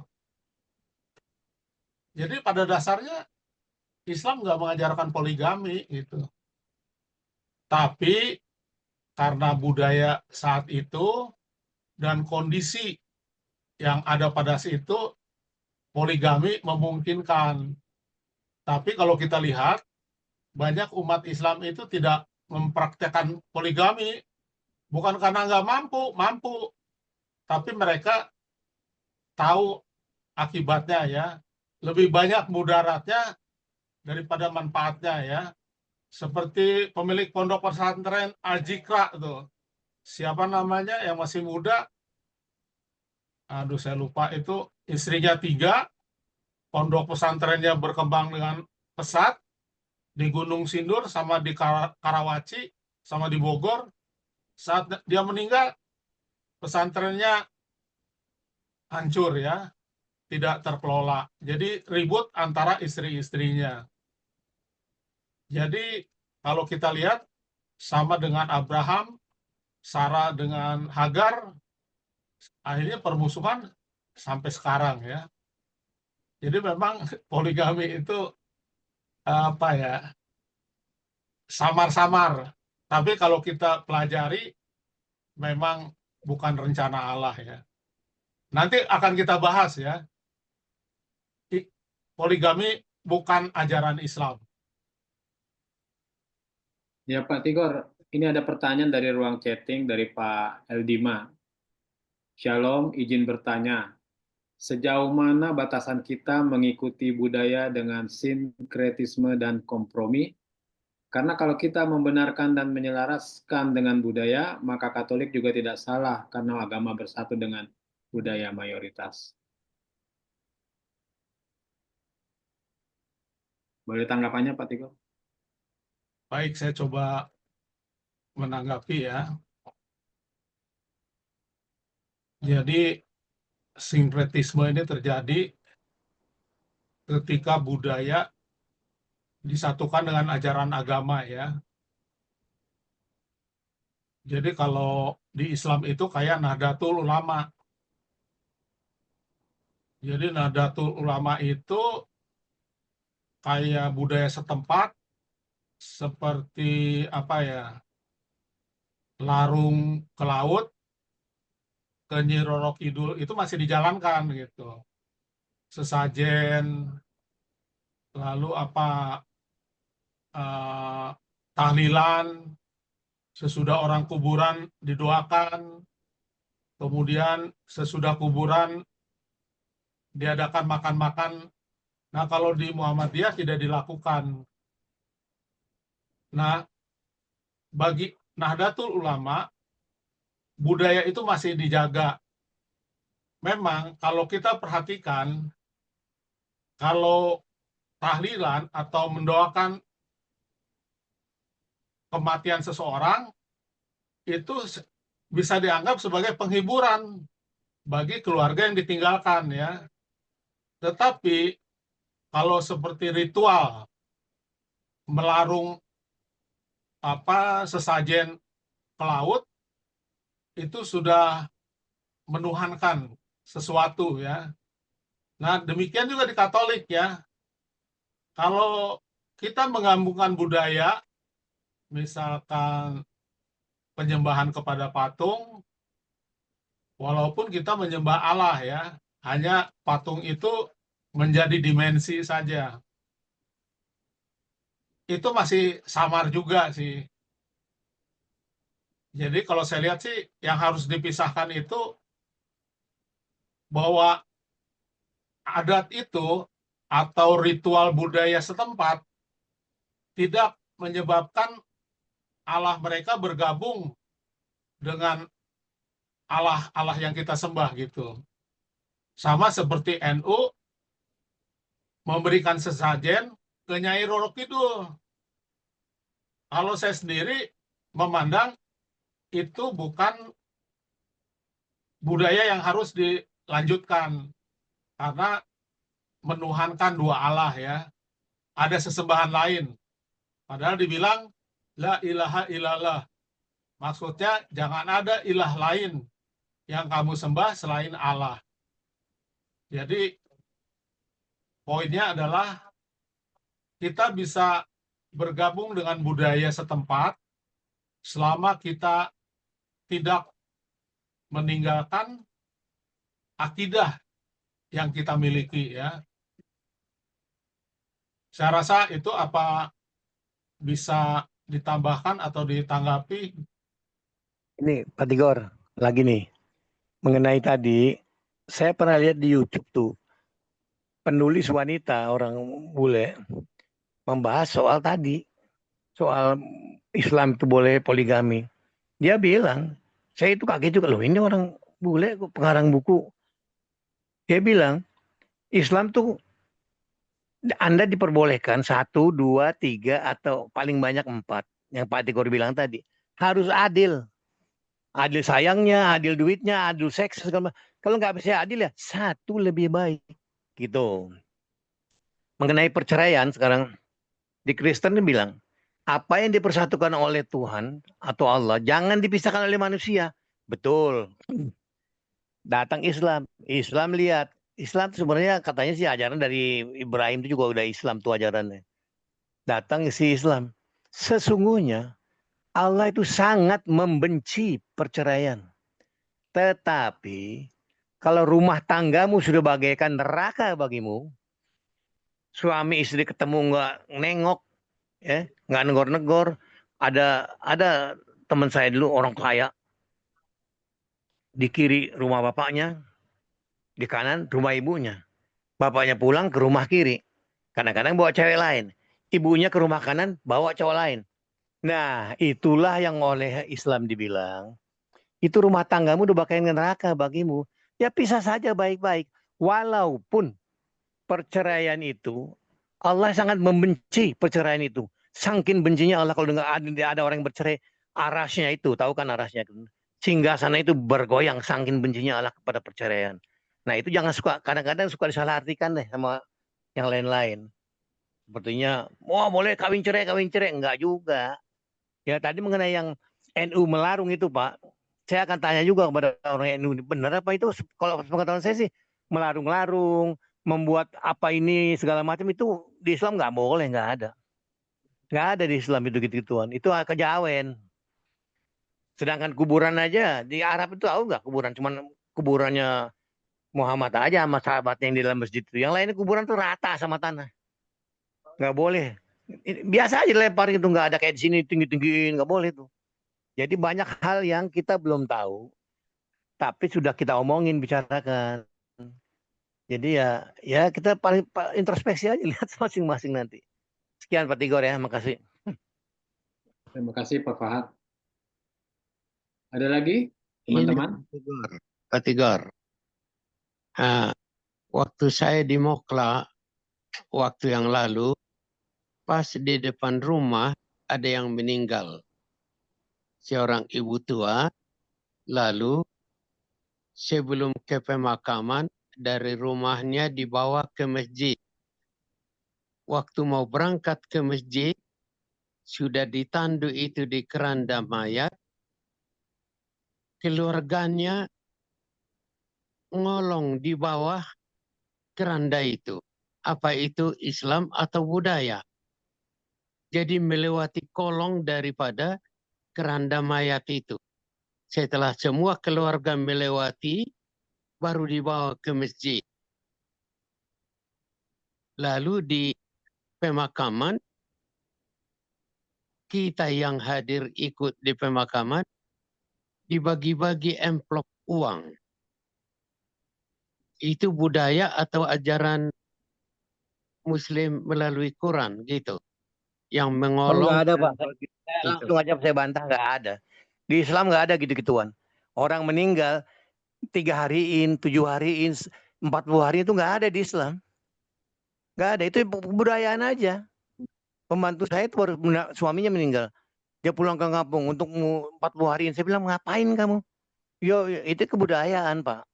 Ya. Oh. Kalau soal orang lewat kolong itu biasa aja gitu, orang mau itu kebudayaan Jawa itu. Tapi tidak begitu dilarang karena supaya ya udahlah berkembang aja kayak pewayangan segala itu kan, Wali Songo segala melebarkan, meluaskan Islam, ada ininya ya biarin aja. Selama itu tidak mengganggu gitu loh Pak. Banyak sekali hal-hal yang bukan Islam disangka Islam. Di-Islam-Islamkan, dan buat beberapa orang untuk jelek-jelekin Islam. Nggak ada Islam gitu-gituan. Nggak ada itu peringatan-peringatan itu kebudayaan kebanyakan kejawen Jawa itu. Tapi cuma Jadi diapain, itu dilarang. budaya itu. Budaya Iya, setempat nggak ada. tapi masih diadopsi. Iya, didiemin aja, bukan diadopsi, didiemin. Biarin aja, kalau dia begitu nggak salah kan. Lebih baik daripada dilarang jadi ribut. Nah, itu dia. Kan sebenarnya Islam tuh agama kedamaian. Nggak mau ribut-ribut dia. Gitu. Ya Pak, terima kasih. Pak. Lalu Jadi ada betul, Pak. satu lagi. Pas tetangga waktu itu, Ibu Haji meninggal 1 minggu siang malam. Siang malam tahlilan di kuburannya. Pas di sebelah rumah waktu itu di Mokla. 1 minggu. Diundang dari Cianjur, dari pesantren. Tahlilan selama 1 minggu. Siang malam. Tidak ada berhentinya. Baru itu 1 kali itu saya lihat ada terjadi di daerah Perompong di Mokla. Itu 1 minggu tahlilan di samping rumah. Kalau itu apa ajaran Islam atau apa? Nggak ada Pak. Nggak ada Kan ajaran itu, Islam Pak, kayak Au. gitu. Jadi Nggak itu ada. biasanya Nahdlatul Ulama. Jadi mereka masih mengadopsi budaya lokal. Biasanya orang kaya kalau tahlilannya sampai seminggu. Iya, Jadi betul. banyak duitnya. Kalau Iya. yang miskin 1 itu hari aja. itu hanya untuk menghibur keluarganya, Pak Au. Bukan Islam mengharuskan. Cuma di Islam memang ada hal-hal yang kalau tidak merugikan, ya sudah biarin aja. Ngapain kita mesti larang-larang tuh jadi merugikan, jadi keributan. Biarin aja kalau dia mau. Asal tidak melanggar yang akidahnya gitu loh Pak, kira-kira. Jadi banyak lagi tuh hal-hal yang di Islam sih nggak ada tuh. Wah, dibesar-besarin. Ya udah, terima kasih. Ya, terima kasih. Ucok mau menambahkan tuh udah buka kamera dia kayaknya. Ada sesuatu yang mau disampaikan. Oh, makasih. Enggak, ini soal tahlilan itu tadi udah senggol sedikit. Jadi kalau kita lihat tetangga kita ada tahlilan 3 harian, 7 harian, 40 hari, itu berarti dia Islamnya NU. Kalau Muhammadiyah tidak melakukan. Jadi Muhammadiyah itu hanya mau melaksanakan Quran dan hadis. Itu tahlilan, itu tradisi. Muhammadiyah tidak mau. Kalau NU mau, yang penting itu tidak bertentangan itu. Gitu. Jadi budaya itu diadopsi sebanyak mungkin oleh NU. Kalau Muhammadiyah nggak mau. Jadi kita kalau lihat begitu, fenomena begitu ya itu berarti NU, berarti Muhammadiyah gitu aja. Terlepas dari soal benar salah bukan urusan kita. Itu ya, itu urusan dia aja. Nah, soal pernikahan, poligami, memang di Quran sebetulnya kalau mau ditelisik itu tidak bisa kalau tidak adil sebetulnya. Cuma yang namanya laki-laki mau ngegampangin aja. Pokoknya boleh. Dan ini diperparah oleh contoh dari Nabi Muhammad. Itu melakukannya. Jadi makanya saya punya teman di kantor dulu, kapten kapal, di tiap pelabuhan punya bini. Dia kan bawa kapal. Di tiap pelabuhan punya bini. Di Samarinda ada bininya. Di Banjarmasin ada bininya. Di Balikpapan ada bininya. Orang kantor nanya, kenapa Pak ada bini di mana-mana? Jawabannya apa? Gampang. Sunnah Rasul. Gampangin aja, sunnah Rasul gitu aja. Orang diam. Ya. Jadi karena apa? Muhammad melakukan. Jadi dan Muhammad ini adalah figur sentral di Islam. Dianggap orang paling sempurna. Jadi apa yang dilakukan ditiru. Begitu. Ya. Jadi kenapa sampai walaupun nggak dia walaupun disuruh berlaku adil, tapi ya Muhammad juga tidak adil. Itu ada komplain, ada di hadisnya komplain istrinya, karena selalu di istri si A, yang lain komplain juga, ya itu manusia lah. Tapi ini fakta ya. Nah, bedanya poligami di Islam dan di Kristen atau di Alkitab, kalau di Islam dibolehkan, macam tiga tadi bilang diatur. Kalau di Kristen tidak boleh, di Alkitab tidak boleh. Jadi para bapak gereja, para nabi yang berpoligami itu melakukan pelanggaran, itu dosa. Mereka harus bertobat. Itu bedanya. Jadi karena rencana Tuhan tuh tidak berubah. Satu suami, satu istri. Pola rumah tangga yang Tuhan berikan pada manusia tuh ya pola rumah tangga di Taman Eden, Adam dan Hawa. Tuhan tidak bikin dua Hawa untuk satu Adam. Satu Hawa untuk satu Adam, itulah polanya yang harusnya kita lestarikan. Jadi bukan soalnya kemampuan seks laki-laki gede, bukan soal jumlah perempuan lebih banyak, bukan itu mah hanya pembenaran saja. Ya. Jadi nafsunya gede ya diatur lah. Itu gunanya pengendalian diri, bukannya langsung disalurkan, gitu kan? Jadi tapi ini fakta-fakta yang berada di Quran ini fakta-fakta aja yang terjadi di sekitar kita. Jadi ya demikian teman-teman ya. Jadi jangan kita jadi susah hati. Oh, soal sinkretisme tadi Tigor udah bahas sedikit ya. Macam melarung laut itu sinkretisme ya. Sinkretisme itu. Kita nggak melakukan itu. Dan kita pun mesti hati-hati. Apa-apa kebenaran yang dicampur dengan budaya yang bertentangan, bukan semua budaya yang bertentangan dengan kebenaran itu baru sinkretisme. Nggak semua budaya nggak bagus. Jadi tadi pertanyaan Eldiman, sejauh mana itu bisa ya? Sejauh mana batasan kita mengikuti budaya? Sejauh budaya itu tidak bertentangan dengan firman Tuhan, kita boleh sejauh budaya tidak bertentangan dengan firman Tuhan, itu kita ya bisa adopsi, bisa gunakan gitu. Tapi begitu bertentangan dengan firman Tuhan, ya kita harus pilih firman Tuhan, bukan pilih budaya. Gitu Mas Iman, Mas Tigor. Makasih.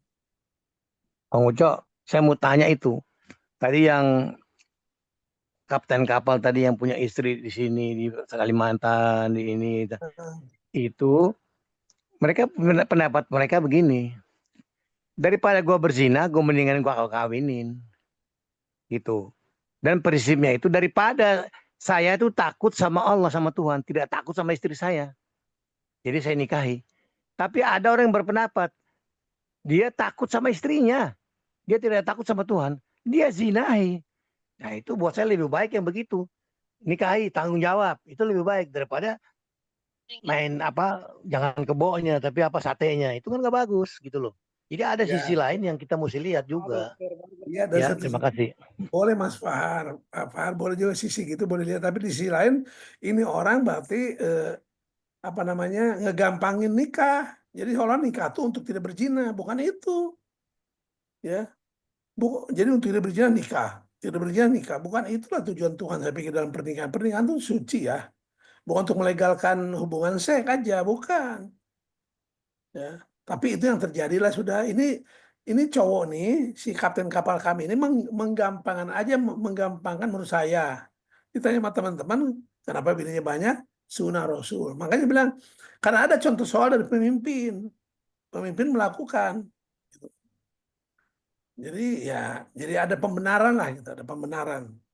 Nah, bahkan kalau bagi saya, Kalau pria Islam tidak poligami malah kurang Islami bagi saya. Makanya ada kelompokan, itu kelompok yang grup poligami itu loh. Bahkan ada khususnya poligami.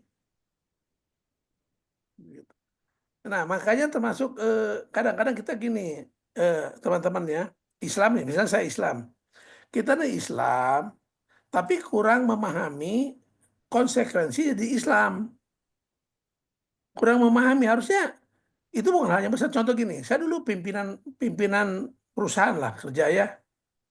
Ada anak buah saya lapor ke saya, Pak, suami saya pacaran lagi Pak dengan orang kantor.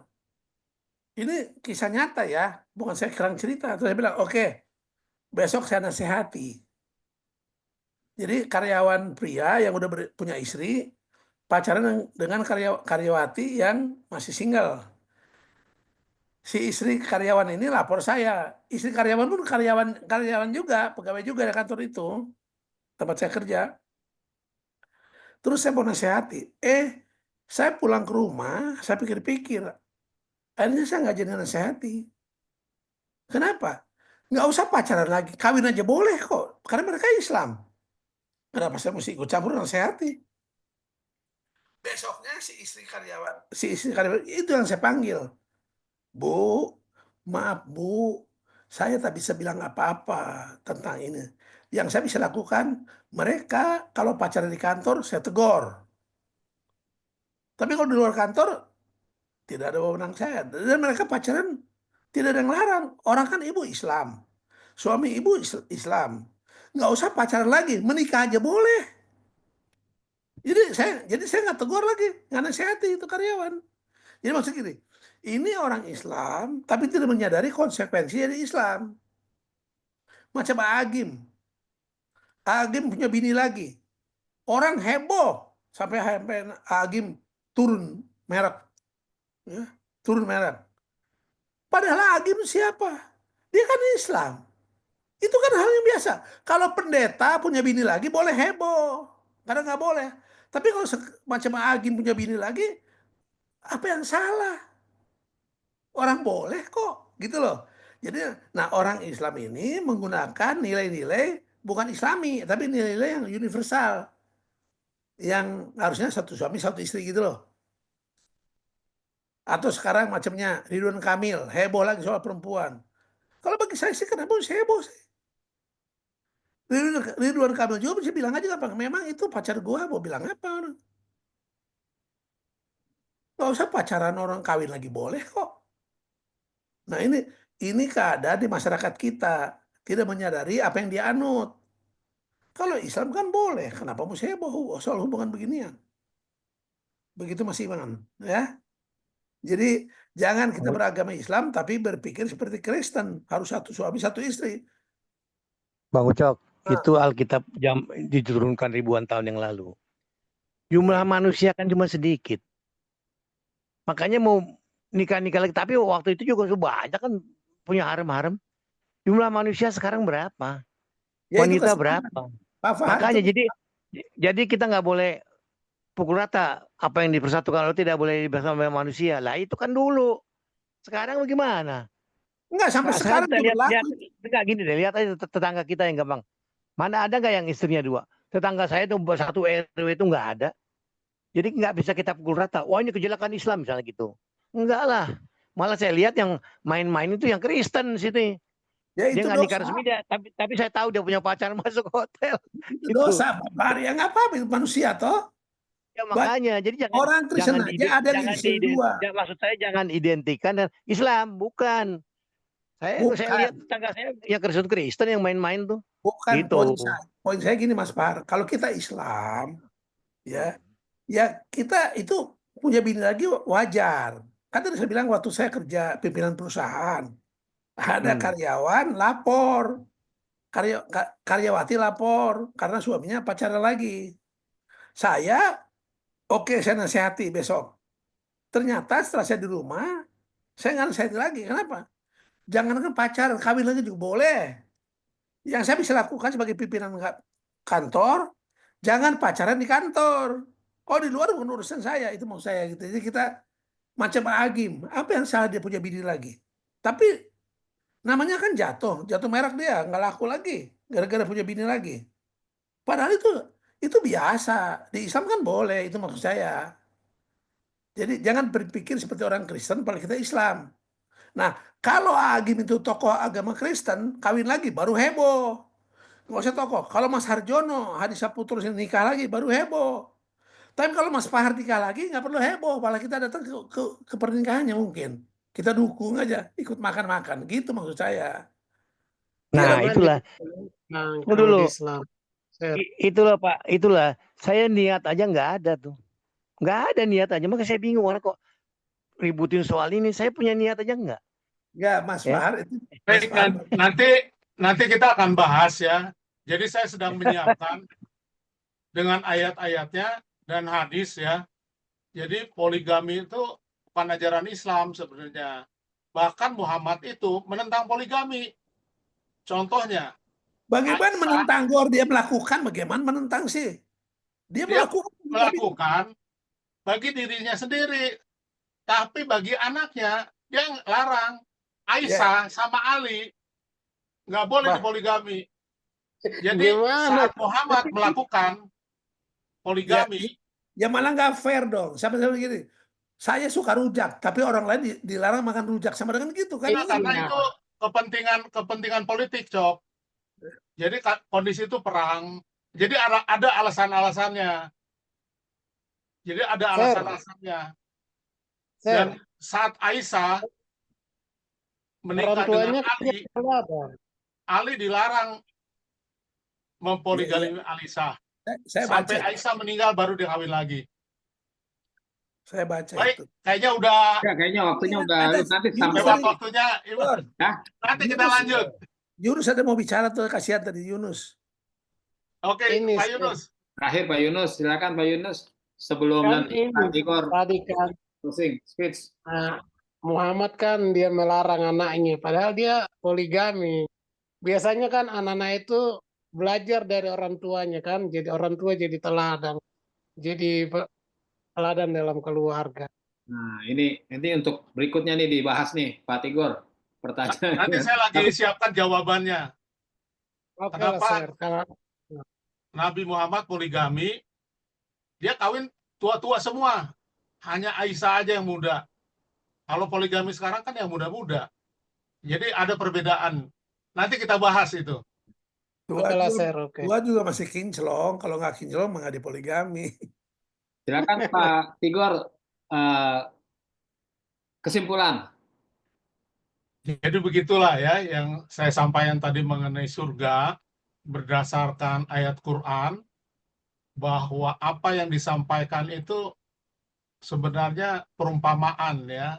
Jadi surga itu sesuatu yang tidak bisa dibayangkan, tidak pernah didengar, dan susah masuk ke dalam pikiran manusia. Itulah yang akan diberikan oleh Allah kepada manusia yang takwa ya. Jadi sama dengan ajaran Kristen bahwa itu masih rahasia ilahi. Terima kasih. Baik, sebagai doa, bagaimana kalau kita undang dengan hormat Bapak Harjono Hadi Saputra untuk berdoa, Pak?